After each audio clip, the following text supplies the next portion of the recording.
¿Cómo es posible que una boda ordinaria en un pueblo desconocido se convirtiera en la plataforma de lanzamiento del ministerio público de Dios, hecho hombre? ¿Cómo un simple banquete nupcial se transformó en el escenario del primer signo que revelaría la gloria del Mesías? Esta es la historia de Caná. Una historia que comienza con la alegría humana y culmina en la revelación divina. Nos encontramos en Caná de Galilea, un lugar humilde apenas un punto en el mapa del vasto imperio romano. El aire vibra con la música de flautas y panderos, con el murmullo alegre de las conversaciones y las risas. Se celebra una boda. En la cultura judía del primer siglo, una boda no era un evento de unas pocas horas. Era una celebración comunitaria que podía durar hasta 7 días. Era el pilar de la sociedad, la afirmación de la vida, la continuación del pacto. Era un símbolo tan poderoso que los profetas lo usaban repetidamente para describir la relación de amor entre Dios y su pueblo Israel. Y en el corazón de esta celebración, fluyendo tan abundantemente como la alegría, estaba el vino. El vino en la tradición hebrea es mucho más que una simple bebida alcohólica. Es el símbolo de la bendición de Dios, de la abundancia de la tierra prometida. Es la sangre de la uva que alegra el corazón del hombre, como canta el salmista. En la escatología judía, la era mesiánica se imaginaba como un gran banquete de bodas, donde el vino de la mejor calidad fluiría sin cesar. Por lo tanto, el vino no era un lujo opcional. Era el combustible esencial de la alegría, un elemento sacramental de la festividad. La ausencia de vino no sería simplemente un inconveniente logístico. Sería una catástrofe social, una sombra de vergüenza que caería sobre las familias de los novios, una mancha que se recordaría durante generaciones. En este escenario de profunda alegría humana, pero también de profunda fragilidad social, lo divino estaba a punto de irrumpir en lo cotidiano de una manera que nadie podría haber anticipado. El Evangelio de Juan, con su profunda visión teológica, nos sitúa con precisión. 3 días después, se celebraban unas bodas en Caná de Galilea, y la madre de Jesús estaba allí. Jesús también fue invitado a la boda con sus discípulos. Jesús está allí. Pero este no es todavía el Jesús que predica a multitudes en la montaña, ni el que calma tempestades, ni el que resucita a los muertos. Este es el comienzo. Acaba de regresar del desierto después de su bautismo por Juan. Ha reunido a sus primeros seguidores, Andrés, Simón, Pedro, Felipe y Natanael. Apenas están comenzando a vislumbrar quién es este rabino de Nazaret. Lo siguen con una mezcla de curiosidad, esperanza y confusión. Son invitados observadores silenciosos de una fiesta familiar. Para ellos esto es simplemente una obligación social, quizás un descanso bienvenido después de la intensidad de su encuentro con el Bautista. No esperan milagros, no esperan una revelación. Están simplemente allí. Su presencia es casi incidental, un apéndice de la invitación principal. Pero alguien más está allí, y su presencia es todo menos incidental. María, la madre de Jesús. Ella no es simplemente una invitada. El texto sugiere que tiene un papel de cierta responsabilidad, o al menos de profunda cercanía con la familia anfitriona. Ella se mueve entre los sirvientes y los invitados no con la ansiedad del organizador, sino con la tranquila dignidad de quien conoce el corazón de la celebración. María ha vivido 30 años en Nazaret, guardando un secreto divino en su corazón. Desde el fiat de la Anunciación, pasando por el nacimiento en Belén, la huida a Egipto y la larga quietud de la vida oculta, ella ha observado a su Hijo. Ha esperado. Ha meditado cada palabra y cada silencio. Ella, más que nadie en esa fiesta, más que los propios discípulos, siente la vibración en el aire. Siente que el tiempo de Dios, el Kairos, está madurando. Ella ve la fiesta humana, pero también percibe el desarrollo inminente del plan divino. Ella sabe que el silencio está a punto de romperse. Y entonces ocurre la crisis. No llega con un estruendo, sino con un susurro que se desliza desde la cocina hasta el área de servicio, un murmullo de pánico que amenaza con ahogar la música. Se ha acabado el vino. Hysteresen oinou. El verbo griego implica una falta total, una carencia absoluta. No es que quede poco, es que ya no hay. La alegría se ha secado en su fuente. Podemos imaginar los rostros pálidos de los sirvientes, la mirada desesperada del maestresala, la creciente ansiedad de los novios que ven cómo su honor se evapora. En una cultura donde la hospitalidad lo es todo, este es el fracaso supremo. Es la humillación pública la señal de una bendición que se retira. Es el sonido de la alegría humana que se estrella contra el muro de la limitación. En medio de esta creciente marea de ansiedad, mientras los invitados ajenos a la crisis comienzan a notar la pausa en el servicio, los ojos de María lo ven todo. Su sensibilidad de madre y su agudeza espiritual captan la situación al instante. Pero ella no ve solo la vergüenza social. Ve la necesidad humana en su forma más básica. Ve la primera grieta en la fachada del mundo cotidiano, la oportunidad perfecta para que la gloria de su hijo comience a brillar. Y con una calma que desafía la crisis, con una fe forjada en 30 años de espera, toma una decisión. No corre hacia los anfitriones para ofrecer excusas. No intenta minimizar el problema. Se vuelve hacia la única solución posible. Se acerca a su hijo aquel, que es la fuente misma de toda alegría. El momento ha llegado. La mirada de María atraviesa el tumulto festivo. Es una mirada afinada por el amor y el silencio. Ella no necesita oír las palabras de pánico. Ve los gestos de los sirvientes, la forma en que las jarras regresan vacías, la tensión en el rostro del maestresala, que intenta disimular la creciente escasez. Ella comprende la profundidad del desastre. Sabe que para esta joven pareja la falta de vino es más que un contratiempo. Es una herida social, una sombra que teñirá el recuerdo de su día más feliz. Es la bancarrota de la alegría humana.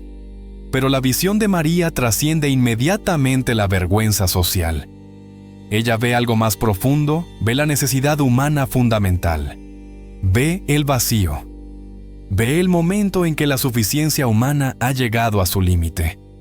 En esta falta de vino ella no ve solo una carencia material, sino un símbolo de todas las carencias del corazón humano, la alegría que se agota, la esperanza que se desvanece, las promesas que se quedan cortas. Es el símbolo de la antigua alianza, que ha dado todo lo que podía dar, y ahora se encuentra vacía, incapaz de saciar la sed más profunda del alma. Su mirada se desplaza desde los sirvientes angustiados hacia su hijo. Él está allí sentado entre los invitados observando. Ella sabe quién es él. Ella sabe que él no es simplemente un carpintero de Nazaret. Él es la plenitud de la promesa. Él es la fuente de la verdadera alegría, el vino nuevo que Dios había prometido a través de los profetas. Mientras el mundo ve un problema logístico, María ve la primera nota de la sinfonía de la redención. Ve la oportunidad para que la abundancia de Dios llene el vacío humano. Su fe no es una fe que niega el problema, sino una fe que lo ve y lo presenta a la única fuente de solución. No hay rastro de pánico en ella, solo una confianza serena y absoluta. Se acerca a él no con una súplica desesperada, sino con una simple declaración de hechos, una presentación de la necesidad desnuda. Su voz es apenas un murmullo, pero está cargada con el peso de la fe de Israel, y la esperanza del mundo no tienen vino. Oinon uk echausin. Es la frase más simple y a la vez la intercesión más poderosa jamás pronunciada. No es una orden, no es una sugerencia. Es la exposición de una carencia depositada con total confianza a los pies de aquel que es la plenitud. La respuesta de Jesús es a primera vista desconcertante, casi ruda. Sacude nuestras expectativas de una tierna escena entre madre e hijo. Mujer, ¿qué nos va a mí y a ti todavía no ha llegado mi hora? Ti emoi kai soy ginai oupo hekei heoramo. Analicemos esta respuesta. Primero el término mujer ginai. En el griego de la época no es un término despectivo. Es un tratamiento formal, incluso solemne. Es el mismo término que Jesús usará desde la cruz para dirigirse a ella confiándole a Juan. Al usarlo aquí, Jesús no está distanciándose de ella como madre, sino elevando la conversación. La está trasladando del plano de la relación familiar terrenal, el Hijo de María, al plano de la misión divina, el Cristo y la nueva Eva. Él está estableciendo una nueva frontera. La relación que ahora importa no es la de sangre, sino la del plan de salvación. Él ya no es solo su Hijo, es el Salvador del mundo. Luego viene la frase, mujer, ¿qué nos va a mí y a ti? Es un semitismo que puede interpretarse de varias maneras, pero que fundamentalmente establece una distinción de esferas de acción. Es como si dijera, tu preocupación es la vergüenza de esta fiesta. Mi preocupación es el plan del Padre. ¿Cómo se cruzan nuestras agendas? Jesús está declarando su independencia de cualquier presión puramente humana, incluso de la presión amorosa de su madre. Su ministerio no será dictado por las necesidades sociales inmediatas, sino por el tiempo perfecto ordenado por Dios Padre. Y esto nos lleva al punto crucial. Todavía no ha llegado mi hora. ¿Qué es la hora de Jesús? A lo largo del Evangelio de Juan, la hora se refiere inequívocamente al momento de su glorificación, que es su pasión, muerte y resurrección. Es la hora de la cruz, el momento en que el verdadero vino, su sangre, será derramado para la salvación del mundo. Jesús está diciendo que este pequeño milagro en una boda no es en sí mismo la hora final. Sin embargo, la tensión es palpable. Él establece el principio, actuará solo según la voluntad del Padre. Pero la petición de su madre ha puesto en marcha algo. Ella con su fe ha tocado el borde del Kairos divino. La respuesta de Jesús no es tanto un no rotundo como una afirmación de su soberanía divina. El milagro, si ocurre, no será para solucionar un problema social, sino para un propósito mucho mayor. No será porque su madre se lo pide, sino porque el Padre lo permite como un signo que apunta a esa hora venidera. Es el primer choque entre el tiempo humano de la necesidad y el tiempo divino de la revelación. Aquí es donde la figura de María resplandece con una grandeza teológica insondable. Ha recibido una respuesta que parece un rechazo, una respuesta que establece una distancia. ¿Cómo reacciona ella? No discute, no insiste, no se retira herida. En lugar de eso, demuestra que ha entendido perfectamente el significado más profundo de las palabras de su Hijo. Ha comprendido que Él no ha dicho no, sino que ha dicho, mi acción debe ser en mis propios términos, en el tiempo de mi Padre. Ella acepta esta soberanía divina. Su fe no flaquea, al contrario da el salto definitivo. Se vuelve hacia los sirvientes, los instrumentos humanos de la acción divina, y pronuncia las últimas palabras que el Evangelio registra de ella. Y estas palabras no son para Jesús, sino para la iglesia de todos los tiempos. Haced lo que Él os diga. Otían legeim impoyésate. Esta frase es la llave maestra que abre la puerta al milagro. Es la quinta esencia de la fe bíblica. Es la respuesta perfecta al fiat de Dios. En la Anunciación, María dijo, hágase en mí según tu palabra. Ahora en Caná, ella le dice a la humanidad, haced, vosotros según su palabra. Ella transfiere su propia obediencia al mundo. Es el eco inverso de la desobediencia de Eva en el jardín. Eva escuchó a la serpiente y actuó. María, la nueva Eva, nos ordena escuchar al Verbo y actuar. Esta frase es la bisagra sobre la cual gira toda la historia. María entiende que la hora de Jesús, aunque no ha llegado en su plenitud, la cruz, puede ser anticipada. Puede ser adelantada no por la exigencia humana, sino por la obediencia humana. La confianza de María es absoluta. Ella no sabe qué va a hacer Jesús. No sabe cómo lo va a hacer. No tiene un plan. Él acaba de decirle que su hora no ha llegado, y sin embargo ella actúa con la certeza de que Él hará algo. Ella prepara el escenario para la fe. Les dice a los sirvientes que se pongan incondicionalmente bajo la autoridad de su Hijo. La obediencia que pide no es una obediencia negociada, sino total. Haced lo que Él os diga. no importa cuán extraño, cuán ilógico o cuán humilde pueda parecer el mandato. La condición previa para el milagro no es el entendimiento, sino la confianza. María, con estas palabras, se convierte en el modelo perfecto del discípulo, la personificación de la Iglesia que intercede ante su Hijo, y luego se aparta para señalarlo solo a Él. Ella no atrae la atención hacia sí misma, dirige toda la atención hacia Él. Ella es el puente vivo entre la necesidad humana y el poder divino. Ahora la cámara se desplaza de los actores principales al escenario. El Evangelio de Juan es meticuloso en los detalles porque cada detalle es un símbolo. Había allí 6 tinajas de piedra puestas para las purificaciones de los judíos que contenían unas 2 o 3 metretas cada una. Juan 2, 6. Detengámonos en esta descripción. Primero son tinajas de piedra. La piedra, a diferencia de la cerámica, era considerada ritualmente pura. No podía contraer impurezas. Esto subraya su propósito estrictamente religioso. Segundo, su propósito eran para las purificaciones de los judíos. No eran para beber, ni para cocinar, ni para almacenar vino. Eran para el agua utilizada en los lavados rituales de manos, pies y utensilios. Una práctica central en el judaísmo farisaico de la época, un sistema basado en la pureza externa. Tercero, el número 6. En la simbología bíblica, el número 7 representa la perfección, la totalidad, la plenitud, los 7 días de la creación.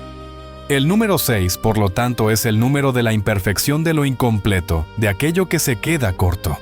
6 tinajas de piedra simbolizan la antigua alianza, un sistema bueno dado por Dios, pero en última instancia incompleto.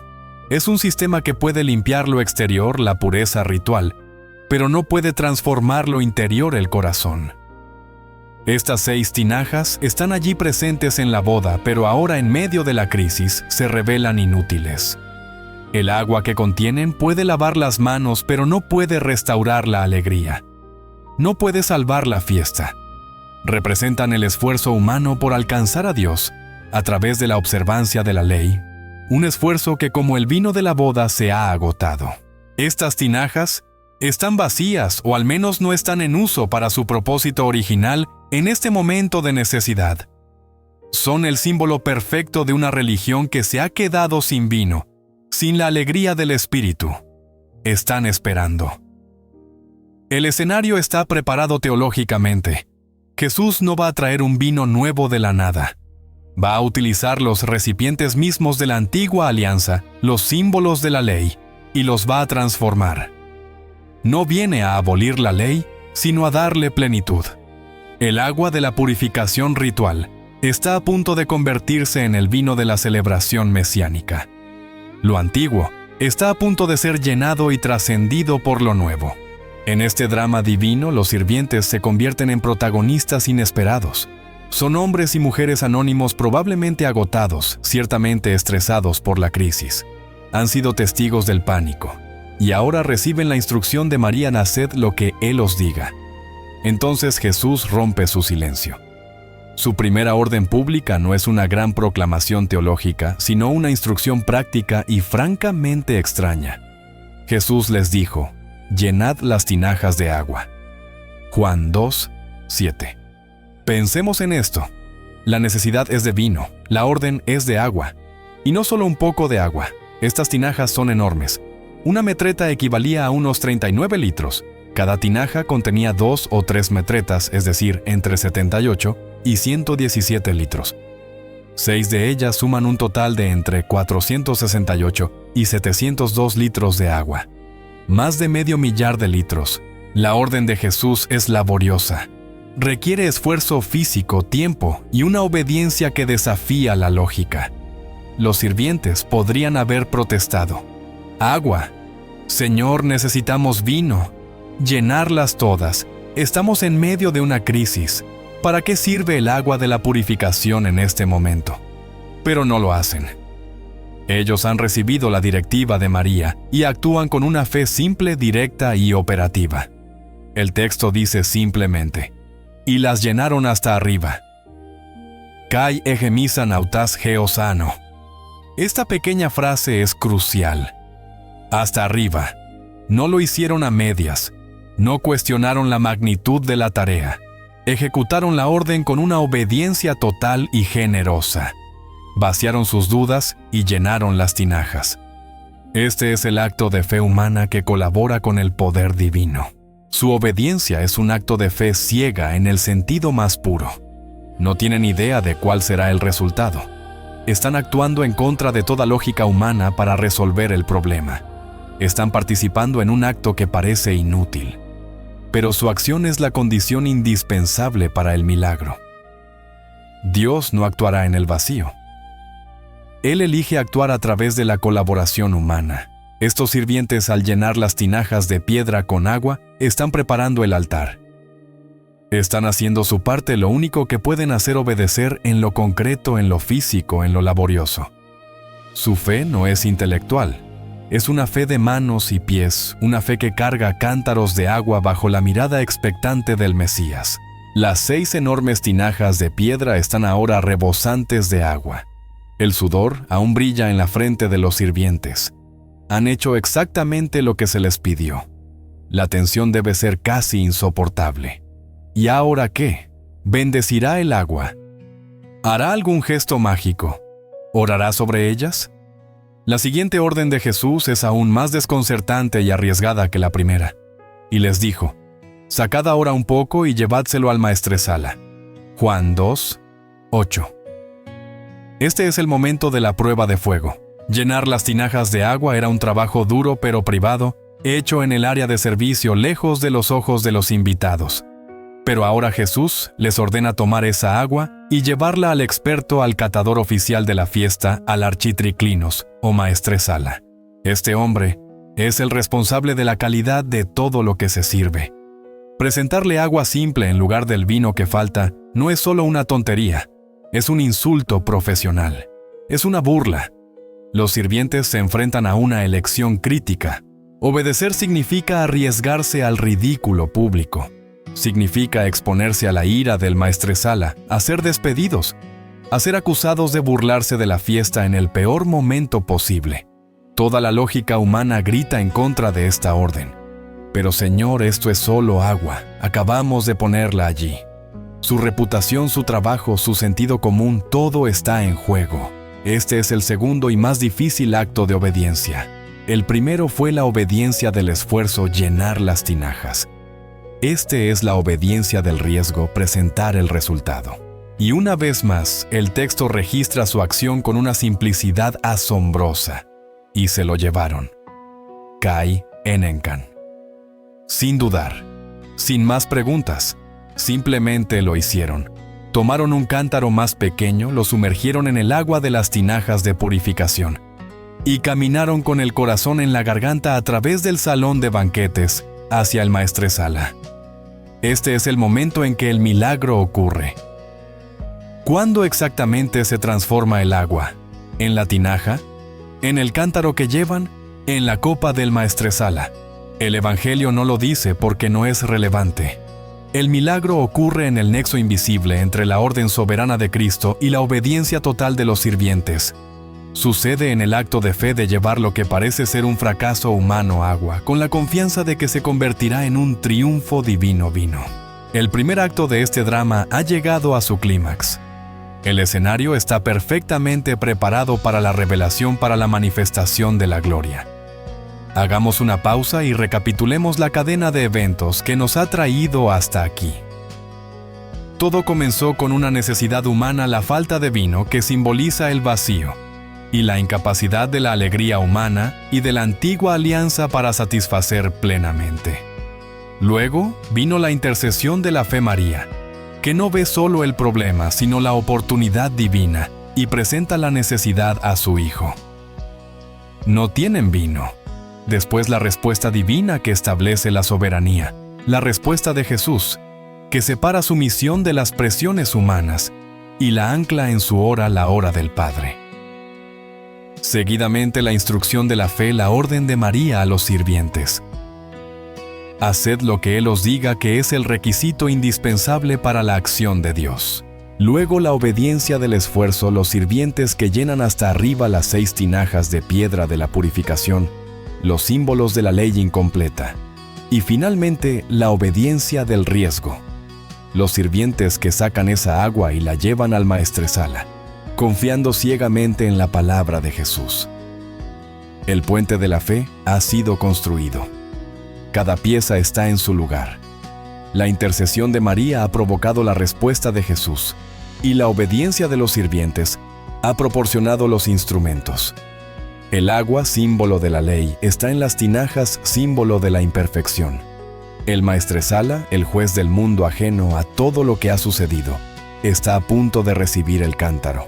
El aire está cargado de expectación, pero solo para unos pocos. Los invitados siguen riendo ajenos. Los novios siguen angustiados ajenos. Solo Jesús, su madre, sus pocos discípulos y los obedientes sirvientes saben que algo extraordinario está a punto de suceder. El agua ha sido sacada. El cántaro está en movimiento. El momento de la transformación, el primer signo de la gloria del Mesías, está a punto de hacerse manifiesto. La transición de la ley a la gracia, del agua a la vida, está a solo un sorbo de distancia. El milagro ocurre en el silencio más absoluto. No hay un trueno, ni un destello de luz, ni una palabra mágica pronunciada por Jesús. El Evangelio de Juan ni siquiera se detiene a describir el momento de la transmutación. Simplemente sucede. Ocurre en el espacio anónimo entre la obediencia del sirviente que saca el agua de la tinaja y el momento en que el líquido llega a la copa del maestresala. Es un milagro de creación. Esto no es una ilusión, no es agua con sabor a vino. Es una transformación ontológica. El agua, Hydor, se ha convertido en vino oinos. Jesús, el Verbo por el cual todas las cosas fueron hechas. Aquel que en el principio ordenó la existencia de la materia, ahora reordena esa misma materia con la misma autoridad soberana. Él que es el Señor de la naturaleza acelera sus procesos. Toma el agua de la lluvia que normalmente tomaría meses en ser absorbida por la vid madurada por el sol, cosechada en la uva fermentada en la barrica, y la transforma en un instante. Es el poder del Creador interviniendo directamente en su creación. Pero lo más profundo de este milagro es su discreción. No es un espectáculo público. Jesús no se pone de pie en medio del banquete para anunciar lo que va a hacer. No busca el aplauso de la multitud. La gran mayoría de los invitados no sabe nada. Los novios no saben nada. El maestresala que está a punto de probarlo no sabe nada. El Evangelio subraya esta intimidad. El maestresala probó el agua convertida en vino sin saber él de dónde venía. La gloria de Dios se manifiesta primero en secreto. ¿Quiénes son los únicos testigos conscientes de la fuente del milagro? Pero los sirvientes que habían sacado el agua, sí lo sabían. Juan 2, 9. Este es un detalle teológico fundamental. El milagro no se revela a los sabios ni a los poderosos, ni a los anfitriones de la fiesta. Se revela a los humildes, a los que sirven, a los que obedecieron sin entender. La fe no requiere comprensión previa, sino obediencia. Y es a esta fe obediente a la que se le concede el privilegio de conocer los secretos del reino. Los sirvientes se convierten en los primeros evangelistas silenciosos, los custodios del primer signo. Han visto el poder de Dios actuar no en un templo, sino en sus cántaros de trabajo. Han sido cómplices del poder divino. La gloria de Cristo no es la gloria de la ostentación mundana. Es una gloria que se revela en la humildad del servicio y se activa por la fe silenciosa de aquellos que simplemente hacen lo que Él les dice. El sirviente con mano temblorosa vierte el contenido del cántaro en la copa del maestresala. Este último, probablemente irritado por la demora y esperando una excusa penosa, levanta la copa. Su rostro es el de un profesional escéptico. Su trabajo es detectar fallos, mantener el estándar, juzgar la calidad. Él es el representante del mundo, el experto en las cosas de la tierra. Levanta la copa, la observa contra la luz de las lámparas, agita el líquido, inhala su aroma. Sus cejas, al principio fruncidas, comienzan a levantarse. Hay una sorpresa inicial. El color es profundo, el aroma es complejo, mucho más rico de lo que esperaba en esta etapa tardía de la fiesta. Finalmente, lo prueba. El líquido toca su paladar y el escepticismo se disuelve en puro asombro. Sus ojos se abren de par en par. Esto no es solo vino, es el vino. No es una bebida aceptable, es una cosecha extraordinaria. Es una calidad que él en toda su carrera quizás nunca haya probado. Es perfecto.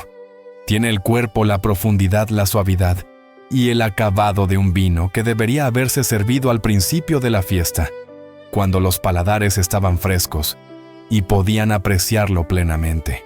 La reacción del maestresala es crucial porque es un testimonio ciego. Él no sabe nada del milagro, no sabe de dónde viene este vino, no tiene ninguna inclinación religiosa para alabar a Jesús. Su veredicto es puramente objetivo basado en su experiencia sensorial.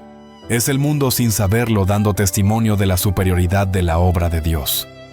El maestresala está tan impresionado, tan desconcertado por esta violación de la etiqueta y la economía de los banquetes, que inmediatamente llama al novio. Su voz no es de alivio, sino de una alegre reprimenda. El maestresala llamó al novio. Juan 2:9. El novio que segundos antes estaba sumido en la vergüenza de su fracaso como anfitrión, ahora es llamado al centro de la atención, no para ser avergonzado, sino para su total confusión para ser felicitado. El maestresala, sosteniendo la copa como si fuera un trofeo, se prepara para hablar. No tiene idea de que sus siguientes palabras resonarán a través de los siglos, como una de las metáforas teológicas más profundas del Evangelio. Él solo sabe que ha probado algo imposible. Y el maestresala habla y sus palabras invierten todo el orden de la experiencia humana. Y le dijo, todo el mundo sirve primero el vino bueno, y cuando ya han bebido mucho, entonces sirve el inferior. Pero tú has guardado el vino bueno hasta ahora. Juan 2:10. Esta declaración es la cumbre irónica de la escena. El maestresala cree que está elogiando la extravagante e ilógica generosidad del novio. Pero sin saberlo, está proclamando una verdad teológica fundamental. Está describiendo la diferencia radical entre el mundo y el reino de Dios. La regla del mundo. La economía del mundo es esta. Todo el mundo sirve primero el vino bueno. El mundo siempre ofrece lo mejor de sí mismo al principio. La juventud, la salud, el placer, el poder, la novedad. Pero inevitablemente, a medida que la fiesta de la vida avanza, cuando ya han bebido mucho, el vino se vuelve inferior. La alegría se agota, la belleza se marchita, las promesas se desvanecen, y lo que queda es la insatisfacción, la amargura, el vacío. El mundo comienza con celebración y termina en desilusión. Las 6 tinajas de piedra de la ley son un ejemplo, un sistema bueno al principio, pero que al final se revela como agua de purificación incapaz de saciar la sed del corazón. Pero entonces viene la proclamación que rompe este paradigma. Pero tú has guardado el vino bueno hasta ahora. Esta es la economía del reino. Esta es la lógica de Dios. Dios invierte el proceso. Mientras el mundo va de la abundancia a la escasez, Dios va de la escasez, el agua a la abundancia, el mejor vino. La revelación de Dios no comienza con lo mejor para terminar con lo peor. Comienza con la preparación, la ley, el agua, y culmina en la plenitud. Cristo, el vino de la gracia. El judaísmo representado por el agua era bueno. Pero Jesús trae algo infinitamente mejor, no para reemplazarlo, sino para llevarlo a su plenitud desbordante. El vino de Caná es una profecía de la cruz. El vino bueno que Dios ha guardado hasta ahora, hasta la llegada de su hora, es la sangre misma de su Hijo. El vino de la nueva alianza que trae un gozo y una vida que no disminuyen, sino que crecen en intensidad hasta la eternidad. La fiesta del mundo se acaba. La fiesta de Dios acaba de empezar. Y lo mejor, declara el maestresala sin saberlo, siempre está por venir. Mientras el maestresala elogia al novio y los invitados comienzan a murmurar sobre la increíble calidad de este nuevo vino, hay un pequeño grupo que observa la escena con una comprensión completamente diferente. Los discípulos. Pedro, Andrés, Felipe, Natanael. Ellos han estado observando todo el drama en silencio. Vieron la preocupación de María. Oyeron la enigmática respuesta de Jesús. Vieron a los sirvientes acarrear cientos de litros de agua. Vieron cómo sacaban esa misma agua y se la llevaban al maestresala. Y ahora, oyen el veredicto del experto el vino bueno. Para ellos, las piezas del rompecabezas se encajan de repente. El agua que vieron entrar en las tinajas de la ley es el vino que ahora todos celebran. La conexión es innegable, sobrenatural. Los sirvientes, quizás con gestos discretos o susurros emocionados, les confirman la historia. Era agua, nosotros la pusimos. Los discípulos están presenciando la primera fisura en el orden natural de las cosas. Están viendo el poder del Creador en acción. Natanael, que recientemente había reconocido a Jesús como el Hijo de Dios, el Rey de Israel, simplemente porque Jesús lo vio debajo de la higuera, ahora ve una prueba tangible de ese poder real. Pedro, el hombre práctico, ve una autoridad sobre la materia que desafía toda lógica. Comprenden que el rabino al que han decidido seguir no es simplemente un maestro de moral, es algo más. Este milagro no fue hecho para la multitud, no fue hecho para el maestresala, ni siquiera fue hecho primariamente para los novios, aunque ellos fueron los beneficiarios de la gracia. El Evangelio de Juan nos da el propósito exacto en la siguiente frase. Este principio de sus señales hizo Jesús en Caná de Galilea y manifestó su gloria, y sus discípulos creyeron en él. Juan 2:11. Este es el propósito, manifestó su gloria. La doxa gloria de Dios, el peso de su presencia y poder, que en el Antiguo Testamento se manifestaba en la nube sobre el tabernáculo, ahora se manifiesta en la persona de Jesús, a través de un acto de generosidad transformadora. Y el resultado inmediato, y sus discípulos creyeron en él. Su fe, hasta ahora incipiente, y basada en testimonios como el de Juan el Bautista, o en intuiciones como la de Natanael, ahora tiene un fundamento sólido. Han visto, han sido testigos. La fe de ellos pasa de ser una posibilidad intelectual a ser una certeza vivida.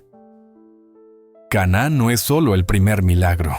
Es el nacimiento de la fe de la Iglesia. Es el momento en que aquellos que lo siguen comienzan a entender quién es Él.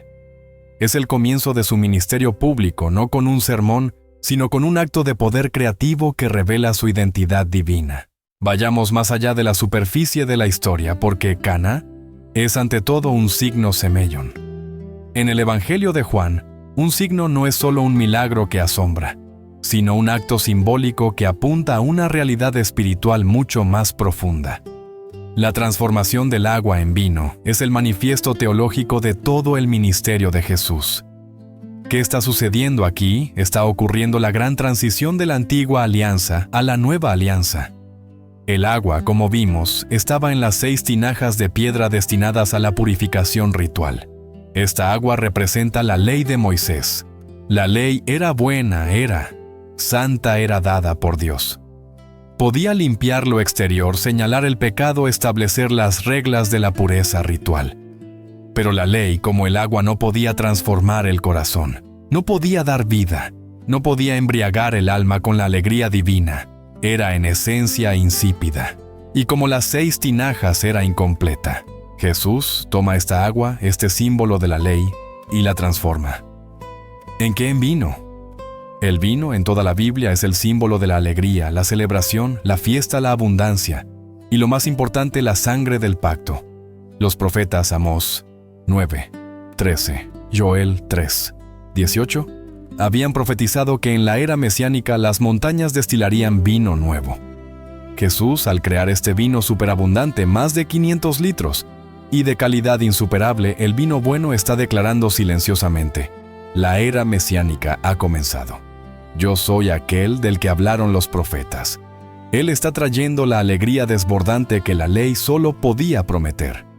Pero el símbolo va aún más lejos. Este primer milagro de transformación es una profecía directa de su último milagro, la Eucaristía. En la última cena, Jesús tomará vino y dirá: esta es mi sangre, la sangre de la nueva alianza. El vino de Caná es el prólogo sacramental de la sangre del Calvario.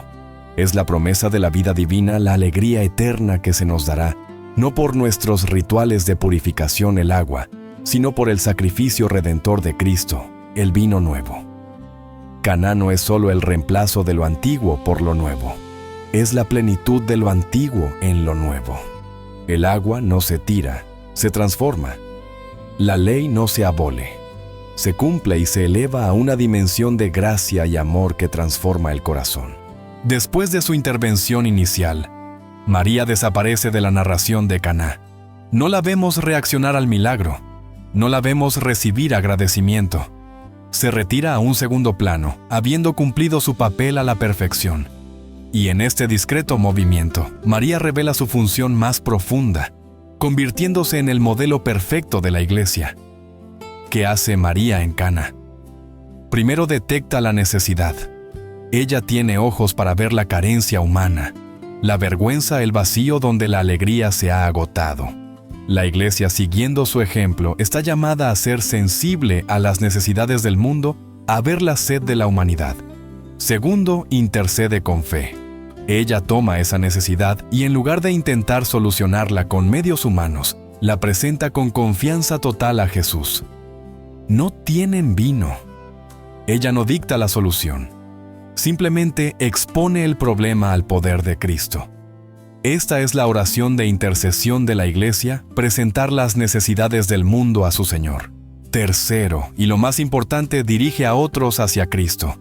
Después de interceder, María no se convierte en la protagonista, no se pone entre Jesús y los sirvientes. Se aparta y da la instrucción eterna: haced lo que Él os diga. Este es el ministerio central de María y de la Iglesia. No es atraer la atención hacia sí misma, sino ser una flecha que apunta infaliblemente hacia Jesús. Ella es la guía que nos enseña la única condición para el milagro, la obediencia incondicional a la palabra de su Hijo.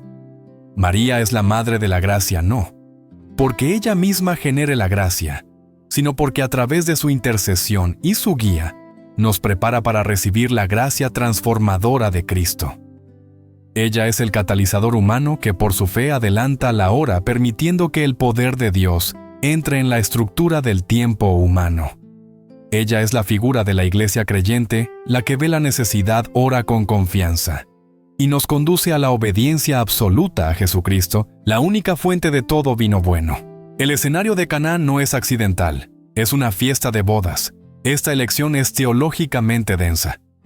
En el Antiguo Testamento, la imagen más poderosa de la relación entre Dios y su pueblo Israel es la de un matrimonio. Isaías 54:5, Oseas 2, 19-20. Dios es el esposo fiel. Israel es la esposa a menudo infiel. Los profetas anhelaban el día de la reconciliación final, la restauración del pacto que se imaginaba como un gran banquete de bodas. Jesús mismo usará repetidamente las parábolas de bodas para describir la llegada del reino de los cielos. El libro final de la Biblia, el Apocalipsis, culmina con esta misma imagen: alegrémonos y regocijémonos, y démosle gloria porque han llegado las bodas del Cordero, y su esposa se ha preparado. Apocalipsis 19:7. El milagro de Caná es por tanto una profecía en acción. Jesús, al asistir a esta boda y salvarla de la vergüenza, se revela a sí mismo como el verdadero esposo mesiánico.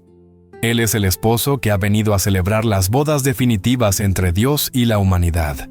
La fiesta humana se había quedado sin alegría, sin vino. La antigua alianza, la relación anterior, se había agotado. Jesús, el esposo divino, interviene, y no solo restaura la alegría, sino que la proporciona en una abundancia y calidad inimaginables, el vino bueno. Él trae el vino de la nueva alianza, un vino que nunca se acabará. El milagro de Caná es una miniatura del gran plan de salvación. Es una promesa de que la historia humana, que a menudo parece una fiesta que se dirige al fracaso y a la vergüenza, no terminará en desilusión. El esposo ha llegado y ha guardado el mejor vino para el final. La alegría definitiva, la celebración eterna del banquete celestial, está garantizada por su presencia. Caná es el ya del reino que apunta al todavía no de la fiesta eterna en el cielo. El Evangelio de Juan concluye la historia con una declaración resumida. Este principio de sus señales semellón hizo Jesús en Caná de Galilea, y manifestó su gloria doxa, y sus discípulos creyeron en él. Juan 2:11. Desempaquemos esto. ¿Qué es la gloria de Jesús?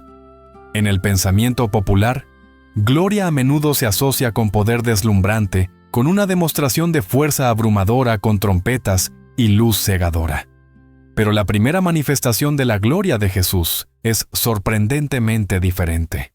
Su gloria se manifiesta en una fiesta de pueblo. Se manifiesta en respuesta a una necesidad doméstica. Se manifiesta en la transformación silenciosa del agua en vino. ¿Qué nos dice esto sobre la naturaleza de la gloria de Dios?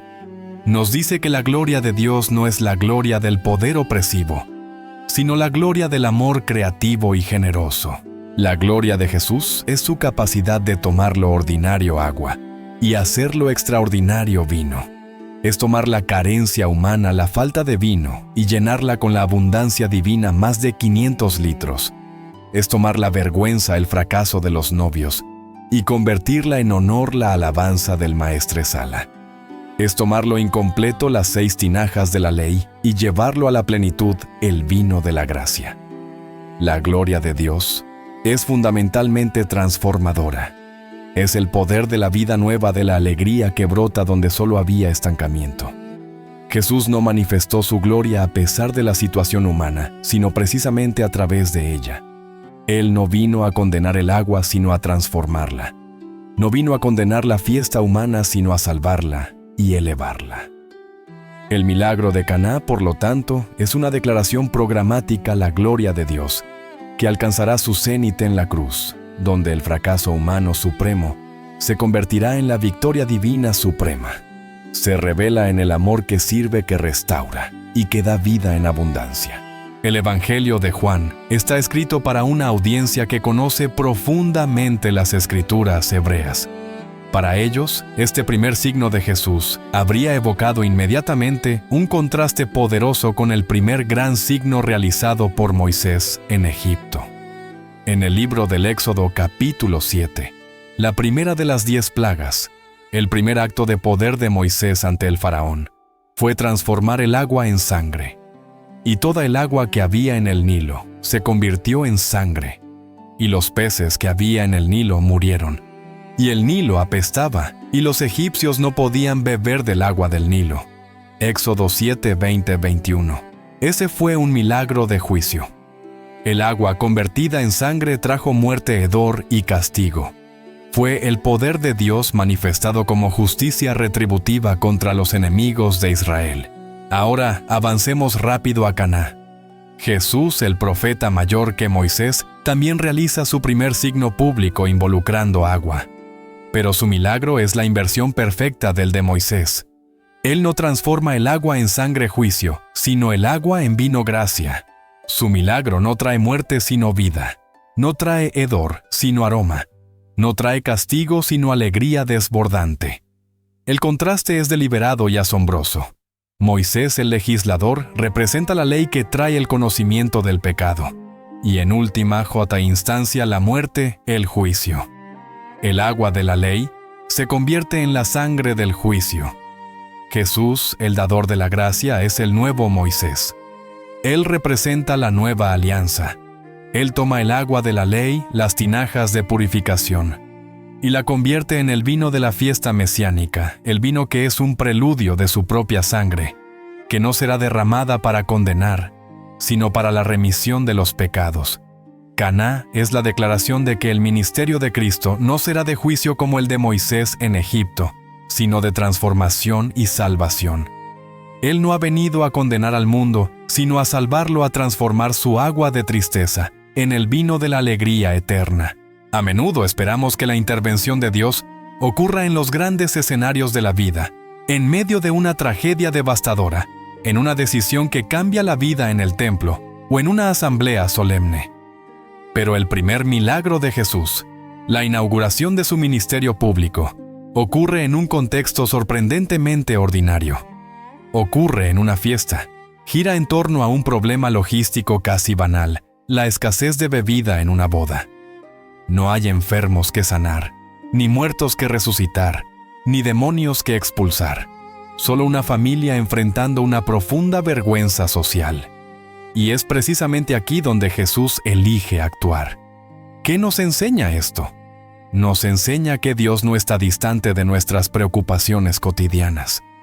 No desprecia nuestras necesidades pequeñas. La espiritualidad no es solo para los momentos de crisis existencial. Es para el tejido mismo de nuestra vida diaria. A Jesús le importó la alegría de esa pareja anónima. Le importó su honor. Le importó la felicidad de su celebración. No esperó a un momento más importante o espiritual para manifestar su gloria. Su poder se desató en medio de la celebración humana del matrimonio, de la familia, de la amistad. Esto es profundamente consolador. Nos dice que no hay necesidad demasiado trivial para llevarla a Cristo. La ansiedad por una factura inesperada, la preocupación por una conversación difícil en el trabajo, el estrés de organizar un evento familiar. Todo esto, el vino que se acaba en nuestras vidas, es materia de su interés. El Dios que se encarnó no solo compartió nuestra naturaleza humana, sino que se involucra en nuestros problemas humanos. Caná nos invita a dejar de compartimentar nuestra vida, separando lo sagrado, la oración, la iglesia de lo secular, el trabajo, las fiestas, las relaciones. Para Jesús, todo es sagrado.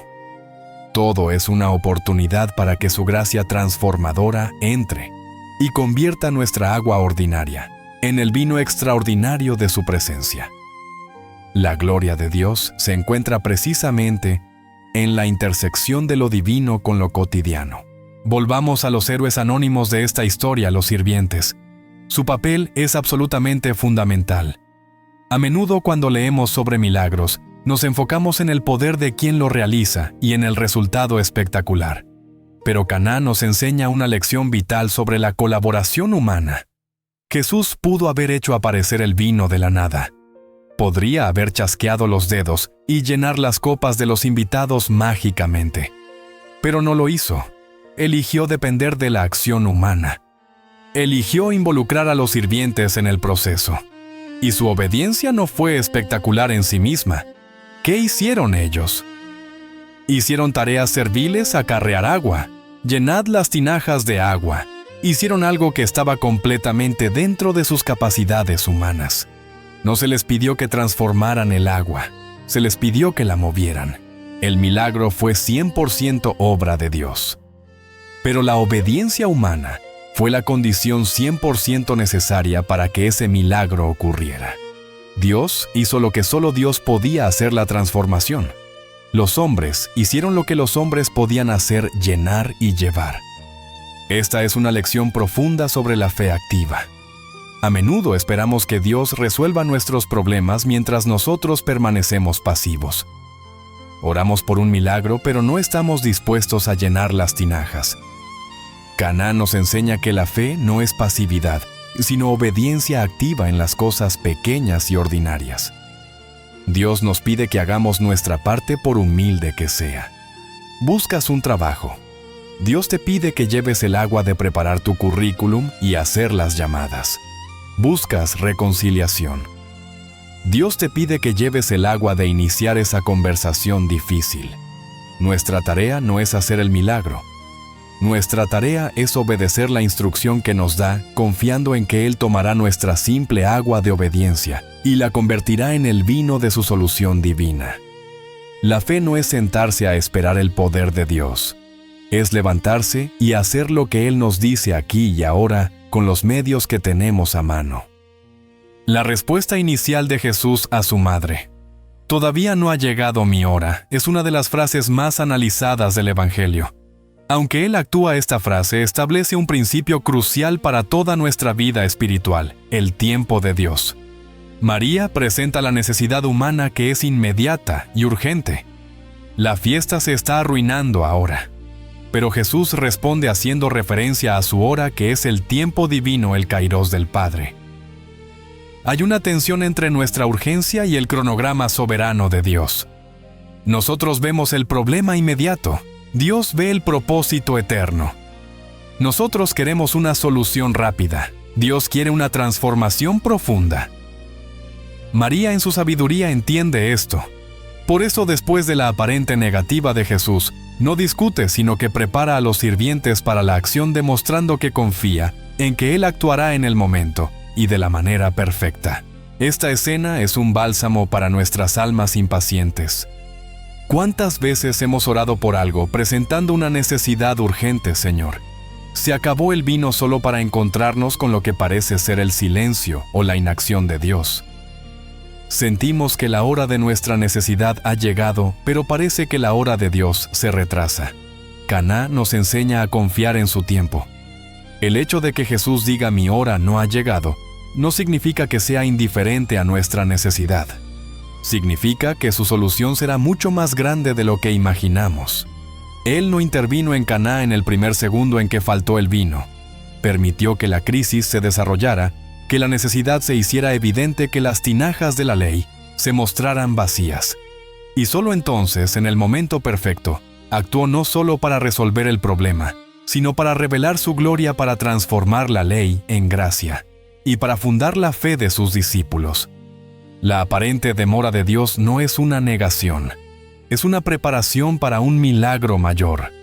Nuestra fe es llamada a ser paciente, a confiar en que aunque su hora parezca tardar, Él siempre guarda el mejor vino para el final. El milagro de Caná no es un evento aislado. El Evangelio de Juan lo llama específicamente el principio de sus señales, Arche ton semeion. Es la nota inaugural que establece el tono y el tema de todo su ministerio público. Todo lo que Jesús hará después ya está contenido en semilla en este primer milagro. Caná es la tesis de su misión. Aquí vemos la generosidad de Dios, que no da con medida sino en abundancia desbordante, más de 500 litros. Esta misma generosidad se verá en la multiplicación de los panes para alimentar a miles, y culminará en el derramamiento de su gracia y sangre en la cruz, una fuente inagotable de perdón. En Caná vemos su poder sobre la creación. El mismo poder que transforma el agua en vino es el que calmará la tempestad, sanará al ciego de nacimiento con barro y saliva, y finalmente vencerá a la muerte misma en su propia resurrección. Para los discípulos, Caná fue su iniciación. Fue el evento que validó su decisión de seguirlo. Antes de Caná lo seguían por curiosidad o por el testimonio de otros. Después de Caná creyeron en él. Habían visto su doxa, su gloria. Este evento los preparó para lo que vendría. Si él podía transformar el agua en vino, ¿qué más podría hacer? Este primer signo fue su ancla de fe. Cuando vieran cosas aún más asombrosas o cuando enfrentaran la oscuridad de la duda y el miedo, podrían mirar hacia atrás a Caná y recordar, vimos su gloria. Vimos al Señor de la creación tomar lo ordinario y hacerlo extraordinario. Caná es, por tanto, el prefacio de todo el Evangelio. Es la declaración de que Jesús ha venido a transformar la realidad. Ha venido a traer la alegría donde hay escasez, a traer la gracia donde reina la ley, y a manifestar la gloria de un Dios que no está lejos, sino íntimamente involucrado en la fiesta de la vida humana. Es el comienzo del fin del mundo antiguo y el amanecer del reino de Dios. A lo largo de los siglos, la escena de las bodas de Caná ha cautivado la imaginación de artistas, teólogos y poetas. No es de extrañar. La historia es visualmente rica, dramáticamente tensa y simbólicamente profunda. En la historia del arte, esta escena se ha convertido en un tema recurrente y la forma en que se representa a menudo revela la comprensión teológica de la época. En el arte paleocristiano encontrado en catacumbas, las representaciones son simples y simbólicas, a menudo mostrando solo a Jesús tocando las tinajas con una vara, un gesto que lo vincula directamente con el poder taumatúrgico de Moisés. Es un énfasis en el poder milagroso. Sin embargo, en el Renacimiento la escena explota en complejidad y grandeza. La pintura más famosa es, sin duda, Las bodas de Caná de Paolo Veronese, que se encuentra en el Museo del Louvre. Es un lienzo colosal. Pero Veronese no sitúa la escena en un humilde pueblo de Galilea, sino en un suntuoso banquete veneciano del siglo XVI. Jesús y María, Están sentados en el centro, casi perdidos en medio de un centenar de figuras, incluyendo nobles músicos donde Veronese se autorretrató junto a Tiziano y Tintoretto y sirvientes exóticos. ¿Cuál es el punto teológico de Veronese? Que el milagro de Cristo no es un evento histórico muerto, sino una realidad presente. Cristo está presente en la fiesta del mundo en medio de su bullicio, su riqueza y su caos, transformando silenciosamente su realidad. En la literatura, poetas como John Milton y Richard Crashaw han meditado sobre el simbolismo. Crashaw escribió el famoso epigrama latino que traducido dice: «La modesta agua vio a su Dios y se sonrojó». Esta sola línea captura la esencia poética del milagro, la creación misma reconociendo a su Creador y transformándose en su presencia. La historia de Caná perdura en el arte y la literatura, porque no es solo una historia sobre un milagro, sino una ventana a la naturaleza de Dios y su relación con la humanidad. El concepto del vino nuevo introducido en Caná resuena a través de todos los evangelios. Poco después de este evento en los evangelios sinópticos, Mateo, Marcos y Lucas, Jesús contará una parábola crucial. Nadie echa vino nuevo en odres viejos. De otra manera, el vino nuevo rompe los odres, y el vino se derrama, y los odres se pierden. Pero el vino nuevo en odres nuevos se ha de echar. Marcos 2:22. Caná es la demostración práctica de esta parábola. El vino nuevo es la enseñanza de Jesús, es la gracia. Es el evangelio del reino, es la vida del Espíritu Santo. Los odres viejos son las estructuras del judaísmo farisaico de la época, un sistema rígido de leyes, rituales y tradiciones que, aunque bueno, en su origen se había vuelto inflexible y ya no podía contener la vida expansiva y fermentadora del reino de Dios. En Caná, Jesús de manera simbólica utiliza las tinajas viejas, los odres viejos de la ley, las 6 tinajas de piedra por última vez. Vierte en ellas su poder, y el resultado es tan abundante, más de 500 litros, y tan poderoso el mejor vino que simbólicamente rompe su propósito original. El agua de la purificación ya no es relevante, ha sido reemplazada por el vino de la celebración. Este acto declara que la nueva alianza que Él viene a inaugurar no puede ser simplemente un parche o una adición a la antigua. Es algo radicalmente nuevo, tan lleno de vida, que requiere un odre nuevo. ¿Y cuál es el odre nuevo? Es la Iglesia. Es el corazón humano transformado por la fe. Es una nueva forma de relacionarse con Dios, no basada en la obediencia externa a la ley, sino en la transformación interna por el Espíritu. El vino nuevo del Evangelio necesita un corazón nuevo, flexible y capaz de expandirse con la alegría y el poder de Dios. Caná no es solo un milagro, es el anuncio de que el tiempo de los odres viejos ha terminado. El tiempo del vino nuevo ha llegado. Así la fiesta en Caná se salvó. La vergüenza se convirtió en asombro y la escasez en una abundancia escandalosa. Pero lo que sucedió esa tarde en Galilea fue infinitamente más que la reposición de las bebidas en una boda. Fue un manifiesto, el principio de las señales que definió toda la misión de Cristo en la tierra. Al cerrar esta historia, destilemos la esencia de su mensaje, los 3 pilares fundamentales que Caná establece para nuestra fe. El primero es el poder de la intercesión y la fe de María. Ella es el modelo de la fe perceptiva. Vio la necesidad humana cuando nadie más la vio, o cuando otros solo vieron un problema logístico. Pero ella vio más profundo, vio el vacío humano, y simultáneamente vio la plenitud divina sentada a su lado. Su petición: no tienen vino. Es la oración de intercesión perfecta, simple, directa, llena de confianza, sin dictar la solución. Y su instrucción a la humanidad: haced lo que Él os diga, es la cumbre de su sabiduría. María no nos atrae hacia ella misma, nos conduce infaliblemente hacia su Hijo. Ella es la que detecta la sed del mundo y nos señala a la fuente de agua viva. El segundo pilar es la obediencia incondicional de los sirvientes. Ellos son la encarnación de la fe operativa. Su obediencia fue activa, laboriosa e ilógica. Se les pidió agua cuando necesitaban vino. Se les pidió llenar tinajas de purificación, un acto aparentemente irrelevante. Se les pidió llevar esa agua arriesgándose al ridículo al experto en vinos. Y en cada paso simplemente obedecieron, las llenaron hasta arriba y se lo llevaron. El milagro de Dios no ocurrió en un vacío.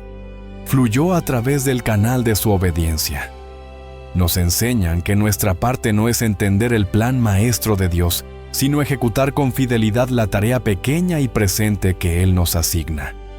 La fe no es la ausencia de preguntas, sino la voluntad de actuar a pesar de ellas, confiando en que nuestra simple agua de obediencia es todo lo que Dios necesita para hacer su vino. Y el tercer pilar, el corazón teológico de Caná, la gloriosa sustitución de la antigua alianza por la nueva. Este no fue un milagro ex nihilo de la nada. Fue un milagro de transformación. Jesús tomó lo mejor del judaísmo, el agua de la purificación ritual contenida en los vasos de la ley, las 6 tinajas de piedra, el número de la imperfección, y la transformó en algo radicalmente superior. El agua que solo podía limpiar lo exterior, se convirtió en el vino que alegra el corazón interior. La ley que señalaba el pecado pero no podía dar vida, dio paso a la gracia que trae una alegría superabundante, el vino bueno que Dios había guardado para el final. Jesús no vino a abolir la ley, sino a llevarla a su plenitud extática. Declaró que la era de los rituales incompletos había terminado, y la era de la relación personal del gozo mesiánico del Espíritu derramado había comenzado. Caná es la firma de Jesús al pie de la promesa. Él hace nuevas todas las cosas.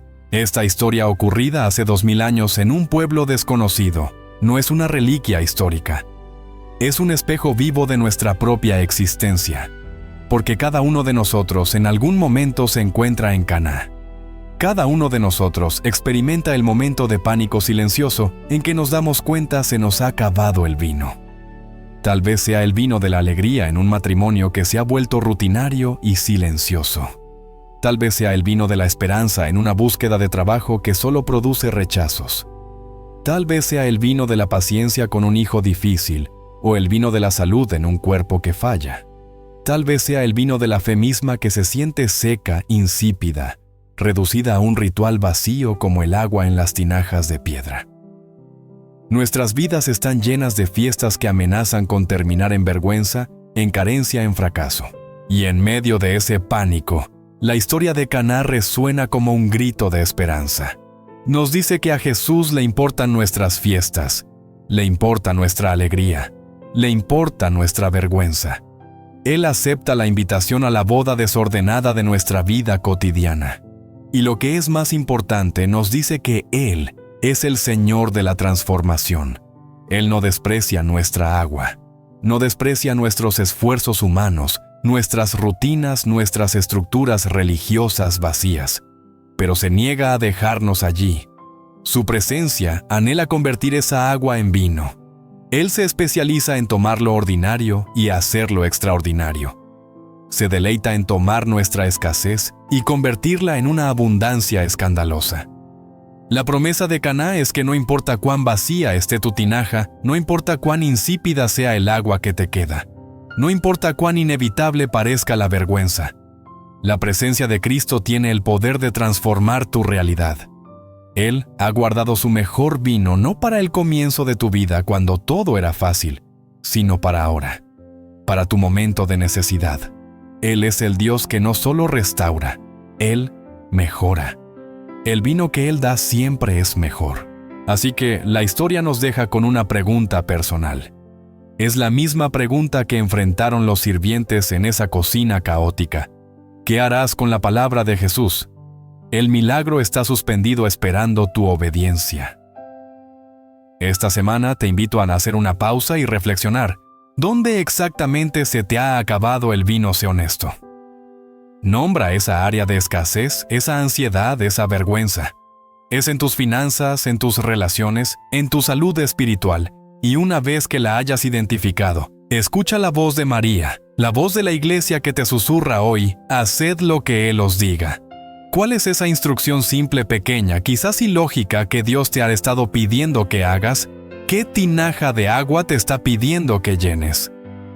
Tal vez es hacer esa llamada telefónica, tal vez es pedir perdón, tal vez es abrir tu Biblia por primera vez en meses, tal vez es simplemente descansar. Te desafío a que escribas ese pequeño paso de obediencia y te comprometas a darlo esta semana. No te preocupes por el milagro. Tú encárgate del agua. Dios se encargará del vino.